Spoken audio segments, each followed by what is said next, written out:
Gia de Guzman team Denso Eribis nakuha ang first win kontra Corbie Fairies. No import, no problem. Rosa Maria no-show pa rin sa laro. Gia de Guzman pang endgame pa rin. Bago natin yan simulan, please support this channel by clicking like, share, subscribe, and hit the notification bell to be updated in our upcoming videos. Wala pa ring import ang ipinapalaro sa koponan ng Denso. Lahat nga ng ibinabad nito sa loob ay ang dating starter pa rin ng Denso Eribis. Pinangunahan nga ni Miname ang opensa ng koponan sa unang frame ng set at kinawawa lang nito ang dalawang import ng Corbie na si Thai Import, Kukram at si Bessie Blue na tanging gumagawa ng puntos para sa Fairies. Si Yamaguchi pa rin ang starting setter ng Denso at di pa rin ipinasok ang Pinay import na si Gia de Guzman.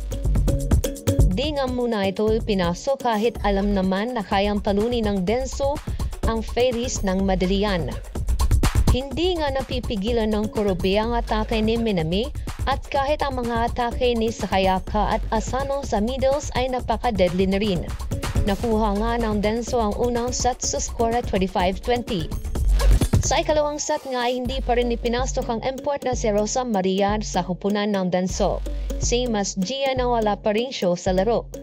Dito nga ay hirap pa rin makalamang ang Corbie kahit pinagtulungan na ni Kukram at si Bessie Blue ang scoring ng kanilang koponan ay hindi pa rin ito umubra. Si Bessie Blue nga ang bumubuhat ng team dahil siya lang naman ang nakapagbigay ng matataas na puntos para sa Fairies. Hindi pa rin nahanapan ng butas ng Corbie ang koponan ni Gia kung saan ay hirap pa rin itong mabantayan ang mga atake ni Minami. Hindi pa rin nila nasusolusyonan na bantayan ang mga middles ng Denso. Napaka-deadly pa rin nito sa kanila dahil medyo nangungulilat nga mga ito pagdating sa atake. Nakuha ng Denso ay kalawang set sa score na 25-16. Sa ikatlong set naman ay tila nagkaroon ng pagbabago sa Corbie nang pinangunahan nito ang atake at nalimitahan nila ang pag-arangkada ng Denso team. Dito nga mas uminit pa si Bessie Blue na nagbigay ng malalakas na atake para sa Fairies. Dito nga pinasok si Gia de Guzman na pilit nitong hinabol ang kalamangan ng Fairies. Nabigyan naman ni Gia ng magandang play ang Denso dahilan bakit muntikan ng mahabulan ng Denso ang kalamangan ng Fairies.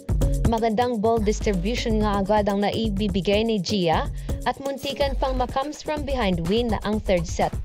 Ngunit hindi nga ito umobra sa Corbie at kinuha ang third set sa score na 25-22.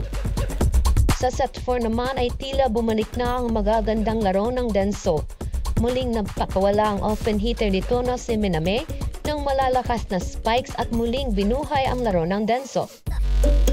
Sa huling frame ng set ay muling ipinasok si Gia Morado de Guzman sa laro. At dito nga nagpakawala muli si Gia ng mga napakalito nitong set at gustong-gusto nga ito ng kanyang mga spikers. Maganda nga ang ipinakita dito ni Gia at magigitaan na nga natin na medyo tumagal na rin ang playing time nito. Sa huli nakuha ng Denso Eribis ang huling set sa score na 25-18.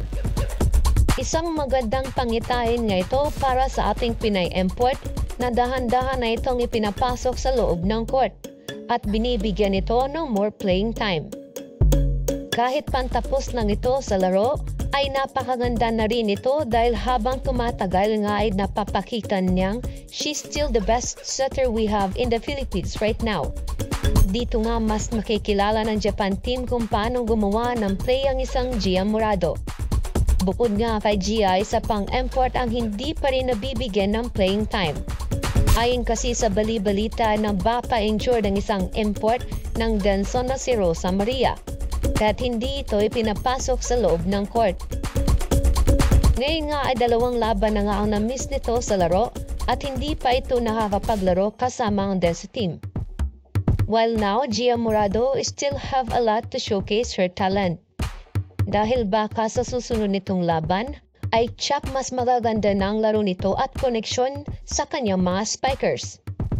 For now, let us be thankful na nakikitaan na natin ng mahabang playing time ang kauno ng Pinay setter, import na si Gia Morado. So there you have it. Don't forget to like, share, subscribe, and hit the notification bell to be updated in upcoming videos.